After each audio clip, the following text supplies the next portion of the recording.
Hey guys, welcome to Eclipse education. जैसे कि आपको पता होगा, बिहार में एक नई वैकेंसी आई है जो कि है आपका Bihar state power holding company के तहत कई सारे पोस्ट के विभिन्न पोस्ट की वैकेंसी आई है। तो उसके पीटी एग्जाम्स में जो कंप्यूटर्स पोर्शन है उससे विभिन्न जो सवाल पूछे जाएंगे, उसके लिए ये डेडिकेटेड वीडियो है। ये वीडियो डेली आएगा और इसमें एक प्रैक्टिस सेट आएगा। तो ये रहेगा आपका एमसीक्यू। इसमें मैं इंपॉर्टेंट एमसीक्यू डिस्कस करूंगा, क्वेश्चंस डिस्कस करूंगा। और अगर आप लोग थ्योरी सेक्शन देखना चाहते हैं तो वो हमारे चैनल के प्लेलिस्ट में पहले से मौजूद है। तो चलिए हम लोग सबसे पहले देख लेते हैं इसका सिलेबस, जो कि है आपका बेसिक नॉलेज ऑफ कंप्यूटर। ये सभी पोस्ट के लिए है। तो यहाँ आप देख सकते हैं फंडामेंटल ऑफ कंप्यूटर में CPU memory, hard disk, input device, knowledge of number system. Number system के लिए एक डेडिकेटेड थ्योरी सेक्शन मैं कुछ दिन में ही लाऊंगा। फिर उसके बाद हम लोग देख सकते हैं दूसरा टॉपिक है basic concept of computer hardware and software. तो इसमें कंप्यूटर सॉफ्टवेयर से सवाल रहेंगे, ऑपरेटिंग सिस्टम, कंप्यूटर लैंग्वेज, ये सब कुछ थ्योरी सेक्शन में हमारे चैनल पे आप जाके देख सकते हैं। उसमें वीडियो अपलोडेड है और जिन पोर्शन के नहीं है वो जल्द ही हो जाएगा।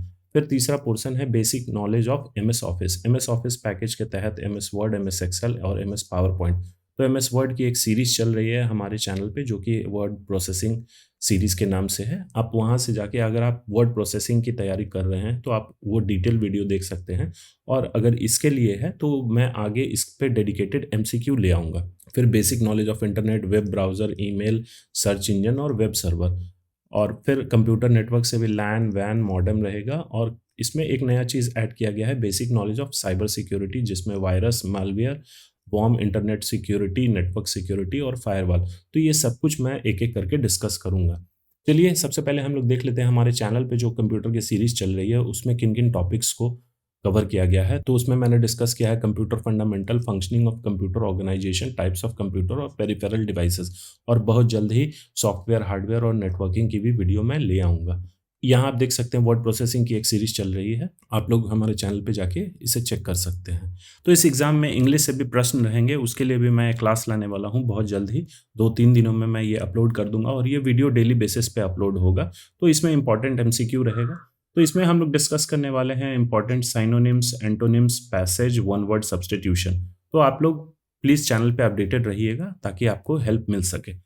तो आइए हम लोग शुरू करते हैं फंडामेंटल ऑफ कंप्यूटर, जो कि प्रैक्टिस सेट 1 है ये। चलिए हम लोग पहला सवाल देखते हैं। एक कंप्यूटर निम्न में से क्या है? यहाँ पूछा गया है कंप्यूटर इन नीचे दिए गए ऑप्शन में से क्या है, इसे क्या बोला जा सकता है? तो इसका सही आंसर होगा सॉफ्टवेयर एंड हार्डवेयर का कॉम्बिनेशन होता है। इसमें सॉफ्टवेयर और हार्डवेयर होता है, तो हम लोग इसे कंप्यूटर बोल सकते हैं। क्वेश्चन नंबर 2 है कंप्यूटर का मस्तिष्क किसे कहते हैं? ये कई बार एग्जाम में आ चुका है ये प्रश्न। पिछली साल जो पटना हाई कोर्ट की सहायक के एग्जाम हुए थे पीटी के, उसमें भी ये सवाल था, कंप्यूटर का मस्तिष्क किसे कहा जाता है? तो सीपीयू को बोला जाता है, जो कि है सेंट्रल प्रोसेसिंग यूनिट।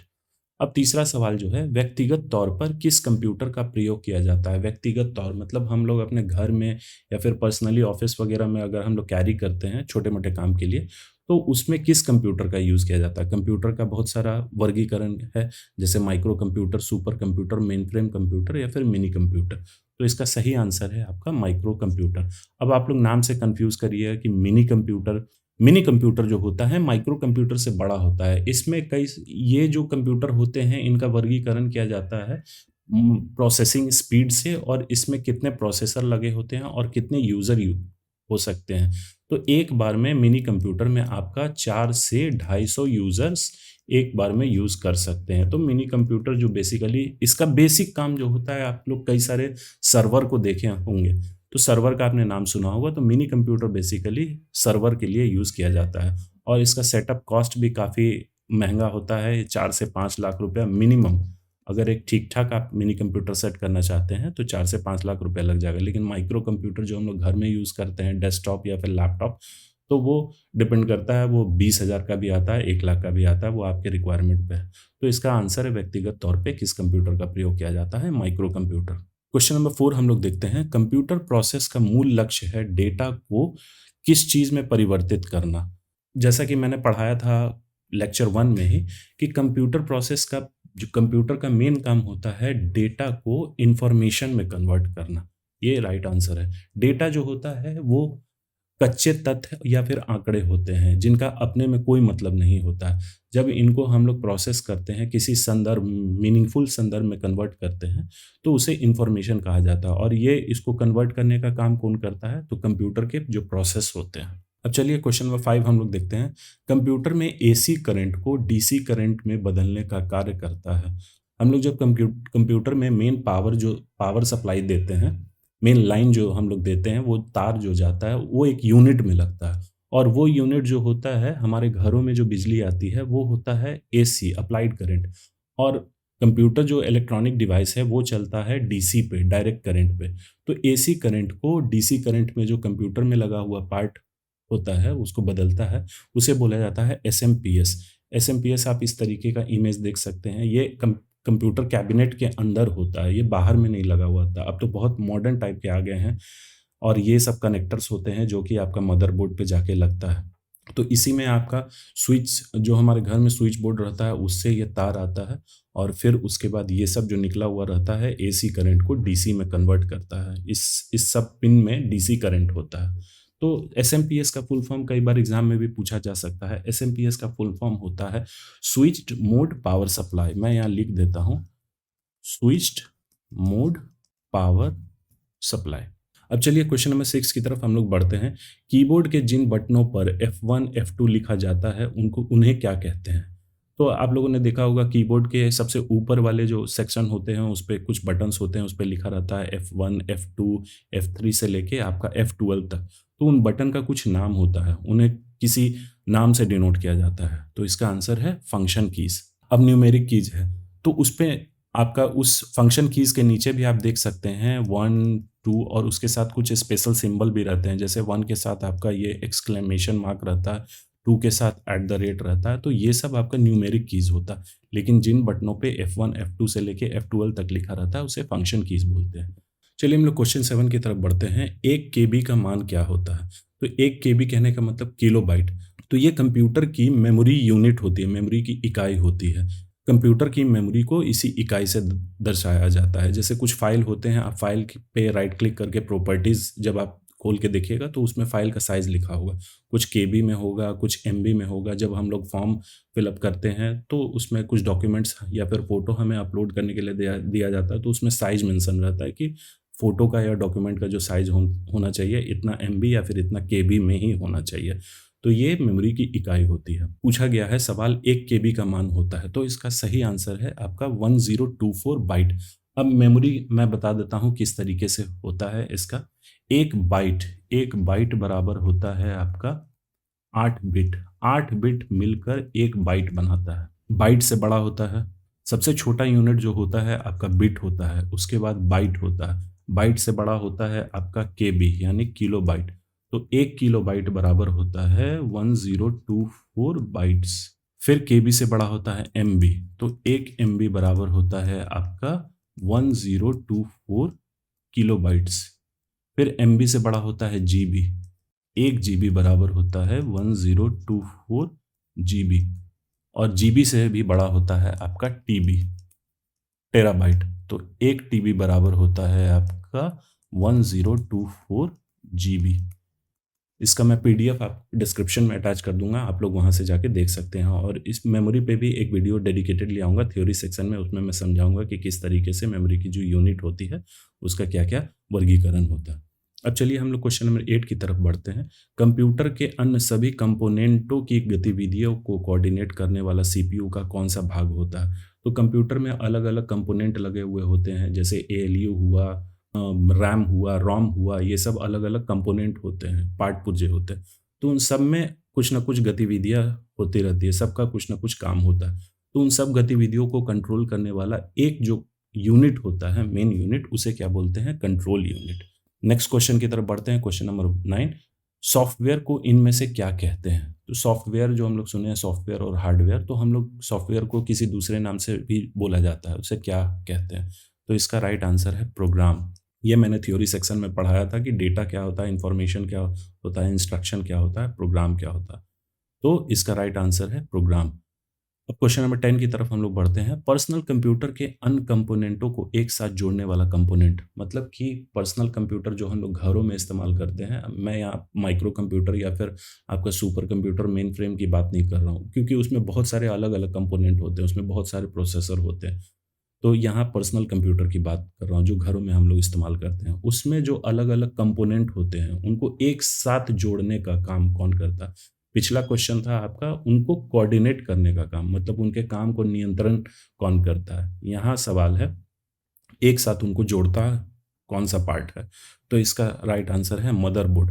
मदरबोर्ड आपने देखा होगा जब आप लोग सीपीयू का कैबिनेट ओपन करते हैं तो एक बड़ा सा सर्किट बोर्ड टाइप से रहता है, उस पे आपका अलग अलग जगह दिया रहता है, जैसे यहाँ पे आपका रैम लगेगा, फिर यहाँ पे आपका प्रोसेसर लगेगा जिसके ऊपर फैन लगा हुआ होता है, यहाँ पे आपका हीट सिंक रहता है, सभी तरीके के अलग अलग कंपोनेंट रहते हैं मदरबोर्ड पे, और एसएमपीएस से जो कनेक्टर आता है वो केबल वो इसमें लगता है।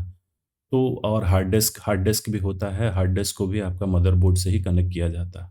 तो ये इसका राइट आंसर हो गया मदरबोर्ड। अब चलिए हम लोग नेक्स्ट क्वेश्चन की तरफ बढ़ते हैं। इनमें से सबसे तेज कंप्यूटर कौन-सा है? तो कंप्यूटर का वर्गीकरण मैंने थ्योरी सेक्शन में बताया था कि उसका जो कंप्यूटर का वर्गीकरण होता है उसके साइज़ और उसके कंप्यूटिंग स्पीड पे, मतलब वो कितना फ़ास्ट है, उस पे डिपेंड करता है। तो यहाँ 4 ऑप्शन है आपका mini computer, mainframe computer, super computer या फिर वर्कस्टेशन। तो जैसा कि हमें सबको पता होगा सबसे फास्ट कंप्यूटर है आपका सुपर कंप्यूटर्स। क्वेश्चन नंबर 12 है गणना कैलकुलेशन करने वाला सबसे पुराना उपकरण कौन-सा है? मतलब कि कैलकुलेशन वो जोड़, घटाव, भागा ये सब जो होता है वही करने का सबसे पुराना जो उपकरण है वो कौन-सा है? तो आज के ज़माने में हम लोग कई सारे कंपोनेंट यूज़ करते हैं, कई सारे इक्विपमेंट यूज़ करते हैं, जैसे आपका कैलकुलेटर हो गया या फिर कंप्यूटर पे भी हम लोग करते हैं। अब तो लोग मोबाइल फ़ोन पे इस्तेमाल करते हैं। लेकिन सबसे पहले कौन-सा उपकरण यूज़ किया जाता था, उसका नाम है आपका अबेकस। तो ये आप अब इमेज देख सकते हैं अबेकस। इसमें जो ये बॉल्स लगे हुए रहते थे, इस तरीके से उसको काउंट करने के लिए इस्तेमाल किया जाता था। अब चलिए क्वेश्चन नंबर 13, एएलयू का पूरा नाम क्या है? एएलयू जो हमारा सीपीयू है, सीपीयू के अंदर 3 मेन कंपोनेंट होते हैं, कंट्रोल यूनिट, एएलयू और मेमोरी यूनिट। तो एएलयू यहाँ पूछा जा रहा है, उसका पूरा नाम क्या है? तो इसका राइट आंसर है arithmetic logical unit. Question number 14 है सीडी का पूरा नाम क्या है? सीडी हम सबको पता होगा एक गोल सा रहता है जिसमें आपका डेटा स्टोर करने के लिए इस्तेमाल किया, अब तो खैर ये नहीं इस्तेमाल किया जाता, लेकिन फिर भी कई जगहों पे इसका इस्तेमाल होता है। तो इसका पूरा नाम क्या है? इसका आंसर है कॉम्पैक्ट डिस्क। क्वेश्चन नंबर 15 में पूछा जा रहा है निम्न में से कौन सा पुर्जा पूरे सिस्टम का प्राथमिक पुर्जा, प्राइमरी कंपोनेंट कहलाता है? मतलब इन सारे ऑप्शन में से कंप्यूटर सिस्टम में सबसे प्राइमरी कंपोनेंट किसे कहा जाता है, मतलब उसके बिना वो काम हो ही नहीं सकता। तो इसका आंसर है मदरबोर्ड। मतलब कि यार जब तक मदरबोर्ड नहीं रहेगा आपका, ना तो हम लोग उस पे सीपीयू अटैच कर सकते हैं, सीपीयू एक तरीके का चिप होता है, तो चिप जब तक हम लोग मदरबोर्ड पे नहीं लगाएंगे वो काम ही नहीं करेगा। सिर्फ सीपीयू लगाने से काम नहीं होगा, उसके बाद भी हमें कुछ उसे पावर देना होगा और फिर रैम लगाना होगा, रोम लगाना होगा, ये सब चीज़। अब क्वेश्चन नंबर 16 है एलईडी का विस्तृत रूप क्या है? एलईडी जो हम लोग घरों में इस्तेमाल करते हैं, आपका एलईडी बल्ब हो गया, एलईडी लाइट हो गया, अब तो हर चीज़ों में जो भी आपके लाइट देने वाले थे, एलईडी टॉर्च आ गया, गाड़ियों के हेडलाइट भी आपका एलईडी में ही आता है। तो उसका फुल फॉर्म क्या होता है? तो इसका राइट आंसर है light emitting diode. Question number 17 है इनमें से कौन सा एक इनपुट डिवाइस है? तो हमें पता होगा डिवाइसेस के बारे में हमने पढ़ा था, इनपुट और आउटपुट डिवाइस और एक स्टोरेज डिवाइस होता है। तो इनपुट डिवाइस इनमें से कौन सा है? प्रिंटर, मॉनिटर, प्रोजेक्टर या फिर लाइट पेन? तो इसका राइट आंसर है लाइट पेन। लाइट पेन जिसके जरिए मैं अभी स्क्रीन पे लिख रहा हूँ, ये लाइट पेन ही होता है। तो इसके जरिए मैं कंप्यूटर को कुछ इंस्ट्रक्शन दे रहा हूँ। प्रिंटर से हमें किसी भी डॉक्यूमेंट का या फ़ोटो का प्रिंट मिलता है, वो उसे आउटपुट बोलते हैं। मॉनिटर पे हम लोग आउटपुट देखते हैं। प्रोजेक्टर भी होता है जिस पे सिनेमा घरों में इस्तेमाल किया जाता है या फिर कई प्रेज़ेंटेशन में भी, मीटिंग्स में वो आउटपुट देता है। लेकिन लाइट पेन के ज़रिए हम लोग कंप्यूटर को इंस्ट्रक्शन देते हैं। तो ये एक इनपुट डिवाइस है। क्वेश्चन नंबर 18 में बोला जा रहा है ओएमआर का फुल फॉर्म क्या है? ओएमआर हम लोग ऑफ़लाइन जब एग्ज़ाम देते हैं तो उसमें हमें ओएमआर शीट मिलता है जिसमें आपका इस तरीके के डॉट्स होते हैं। तो उसका फुल फॉर्म क्या होता है? तो उसका राइट आंसर है ऑप्टिकल मार्क रीडर। अब इसे भी स्कैन करने के लिए एक तरीके का स्कैनर आता है, जिसे वो एक इनपुट डिवाइस ही होता है, तो उसे क्या बोलते हैं? Optical mark reader scanner. Question number 19 है, इनमें मेमोरी की सबसे बड़ी इकाई कौन है? जैसा कि मैंने पिछले स्लाइड में आपको अच्छे से समझा दिया था कि मेमोरी का जो यूनिट होता है, वो छोटे से बड़े मैंने आपको समझा दिया था। तो यहाँ सवाल पूछा जा रहा है, मेमोरी की सबसे बड़ी इकाई कौन है? तो हम सबको पता होगा आंसर इसका टेराबाइट होता है। टेराबाइट के भी ऊपर मेमोरी होता है, लेकिन जो सवाल में हमसे पूछा जा रहा है और सबसे ज़्यादा अभी इस्तेमाल में जो कॉमन यूज़ किया जा रहा है, वो टेराबाइट ही होता है। वो वही सबसे बड़ी यूनिट है। चलिए इस सीरीज का लास्ट क्वेश्चन जो है, प्रोग्राम में त्रुटि, त्रुटि मतलब एरर, जिससे गलत परिणाम उत्पन्न होते हैं, उसे क्या कहते हैं? प्रोग्राम या कोई सॉफ्टवेयर या फिर कोई एप्लीकेशन हम लोग इंस्टॉल करते हैं, अगर उसमें किसी तरीके का कोई एरर मैसेज दे रहा है या फिर वो उस वैसा काम नहीं कर रहा है जिस चीज़ के लिए वो डिज़ाइन किया गया है। अगर मान लीजिए हम लोग एक कैलकुलेटर बनाते हैं, खुद से एक एप्लीकेशन बनाते हैं कैलकुलेटर, तो उसमें अगर हम लोग 2+2 अगर टाइप कर रहे हैं तो वो आंसर दे रहा है 5, तो ये गलत हो गया। तो किस कारण से वो गलत हो रहा है, उस कारण को बोला जाता है बग। ये सॉफ्टवेयर में अगर किसी तरीके का कोई त्रुटि रहता है जिसे पता चलता है कि हाँ इस कारण से वो परिणाम जो है गलत दे रहा है, तो उसे बग बोला जाता है। तो चलिए ये हमारा सेशन आज कंप्लीट हुआ प्रैक्टिस सेट 1 में। 20 मैंने important MCQ fundamentals of computer से डिस्कस किया। तो चलिए ये रहा प्रैक्टिस सेट 1 और प्रैक्टिस सेट 2 बहुत जल्दी मैं अपलोड कर दूंगा। सो आप लोग चैनल्स के साथ बने रहिए और इसे प्लीज़ सब्सक्राइब, लाइक और शेयर करना ना भूलें। So thank you.